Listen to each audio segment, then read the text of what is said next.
ஒவ்வொரு நாளும் நம்ம பலரை சந்திக்கின்றோம். அன்றாடம் சந்திக்கின்ற அனைவருடனும் நாம் பேசுவதுண்டா? அறிமுகம் இல்லையானால் விலகி சென்று விடுவோம். அறிமுகமானாலும் சில சமயம் தலையசைத்து விட்டு போகிறோம். பேசினால் பிரச்சனை என நினைத்தால் காணாதது போல் பாசாங்கம் செய்து விலகி சென்று விடுவோம். அவர்களாக பேசினாலும் அப்போதுதான் கண்டது போல் நடிப்போம். ஆனால் நாமே முந்திக்கொண்டு மிகுந்த பிரியத்துடன் பேசுவதற்கும் நமக்கு ஆட்கள் உண்டு. இவர்களில் எந்த ரகத்தில் நாம் நம் தேவனை வைத்திருக்கிறோம் என்பதை சிந்தித்து பார்ப்போம். ஆண்டவரை குறித்த நமது எண்ணம் தான் என்ன? அவரை எப்படி அணுகுகின்றோம்?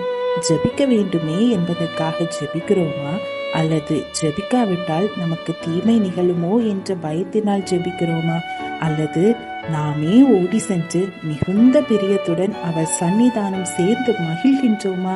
தேவ அன்பை ருசித்து அவரை சேவிக்கின்றோமா?